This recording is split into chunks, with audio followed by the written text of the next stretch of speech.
The NFL is as dramatic as a league can be, and for some reason, it seems like nothing is set in stone. Sometimes, plays that do not seem so significant can alter the outcome of a game.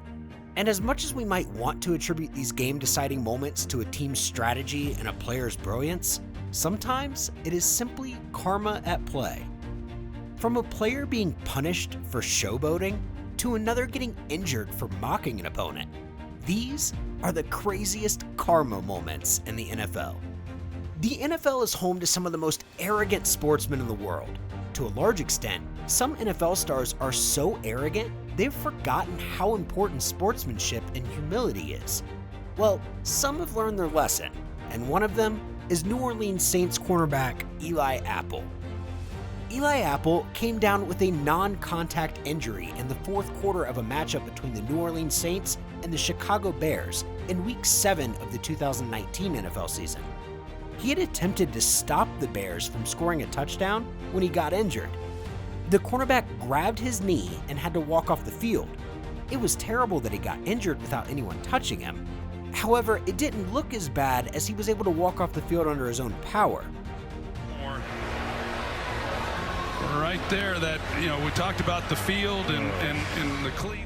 Although a large population of NFL fans felt some pity for Apple, we can't say the same about the Chicago Bears fans. As a matter of fact, they probably saw Apple's injury as karma for what he did earlier in the game. The cornerback had mocked Bears 5'6" running back Tarik Cohen because of his height, so it simply felt like the universe was trying to humble Apple because of his arrogance. There was several minutes in between Apple mocking Cohen and him getting injured, so not everyone truly believes he got injured because he mocked his opponent. However, karma caught up to this next player instantly, as he was busy mocking another player. No one in the NFL plans to get injured in a game, but injuries are a big part of the NFL. While we know how violent and punishing a hit can be, this time it was the player delivering the hit that suffered the majority of the consequences. This is exactly what happened to Detroit Lions linebacker Stephen Tulloch when the Detroit Lions beat the Green Bay Packers in Week 3 of the 2014 NFL season.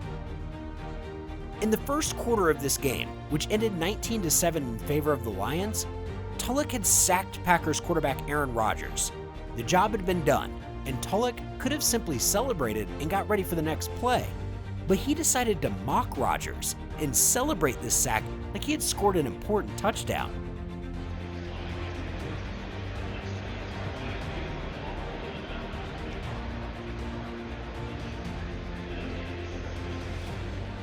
Well, something unexpected happened.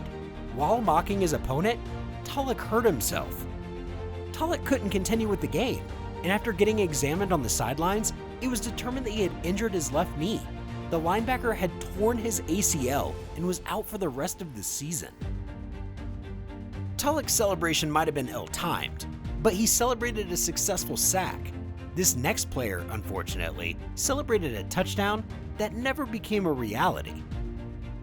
In Super Bowl XXVII, Dallas Cowboys defensive tackle Leon Lett came very close to setting a record for the longest fumble return in the history of the Super Bowl, but he chose showboating over what could have been a 64-yard fumble return. Oh, Leon Lett has it knocked out of his hand! It's a fumble! It's a fumble! He had it knocked out of his hand! In the fourth quarter of the Super Bowl that saw the Dallas Cowboys defeat the Buffalo Bills, Lett had the opportunity to set a couple of records, but he failed to take advantage of this opportunity because he celebrated prematurely. The Dallas Cowboys were leading 52-17 when Lett got the chance to score a touchdown that would have helped the Cowboys set the record for the most points scored by a team in Super Bowl history. However, Bills wide receiver Don Beebe wasn't going to let this happen. Oh, Leon Lett has it knocked out of his hand! It's a fumble! It's a fumble! He had it knocked out of his hand! Lett almost went completely untouched, but Beebe hustled hard to catch up to him. Just outside the end zone, Lett thought it was all over and held out his hand in celebration, but just before he crossed the plane, Beebe knocked the ball out of his hand, denying Lett what should have been a very easy touchdown. We might never fully understand why Lett decided to celebrate before actually scoring the touchdown. Well, at least nothing was really at stake, as the Cowboys were already too far ahead to lose the game. Sometimes, karma is almost instantaneous. Other times, however, it takes a while, and this next player must have forgotten what he did when karma served him a very cold dish. In a Week 8 game between the Chicago Bears and the New Orleans Saints in the 2020 NFL season, Bears wide receiver Javon Wims threw caution to the wind when he punched Saints safety CJ Gardner in the third quarter of this game. Whoa. I don't even know what that was about. It was quite unclear what happened before this moment, but Wims had no right to hit Gardner. Well, after this blow, there was a fight. Wims got ejected from the game, and it seemed like it all ended with this ejection. But the universe clearly had some unpleasant plans for Wims, and karma had been assigned to teach him a vital lesson. Wims thought it was over as he went through the season without anything that seemed out of place. Little did he know, karma had moved into their next meeting and was waiting for him. The Bears met the Saints in an NFC wildcard game that ended 21-9 with the Saints victorious, but that wasn't what caught our attention. The major highlight of this game was in the first quarter. Bears quarterback Mitchell Trubisky threw a deep pass to Wims, who was wide open in the end zone.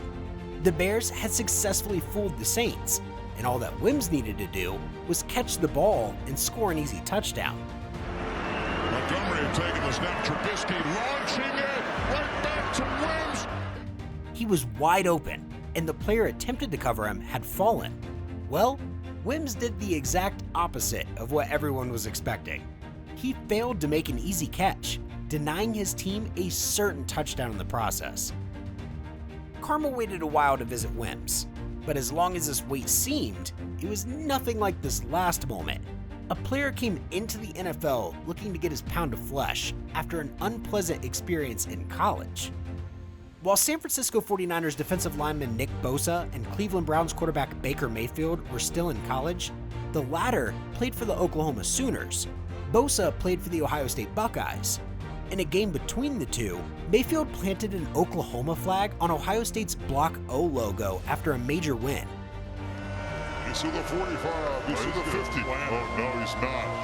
No, he's not going to plant it in midfield of the O, is he? This didn't seem like a big deal at the time, but Bosa definitely didn't appreciate it. A year later, Baker Mayfield was drafted into the NFL as the #1 overall pick. This was followed by Bosa getting drafted the next year as the #2 overall pick. Both players soon met, and Bosa got a chance for revenge. Flag is down at the 31-yard line. That undoubtedly. They touch the ground. Offense, number 6. In Bosa's rookie year, the San Francisco 49ers met the Cleveland Browns on Monday Night Football in a game that ended 31-3 Niners. In this game, the defensive lineman got his revenge after a sack on Mayfield in the second quarter. He celebrated the sack by copying Mayfield and planting an imaginary flag of his own. They say elephants never forget. I guess Bosa never forgets either. If you had a blast watching this, smash that like button. Don't forget to subscribe and hit the bell icon to stay updated on our latest crazy content. Drop a comment below and let us know which moment blew your mind the most. Catch you on the next one.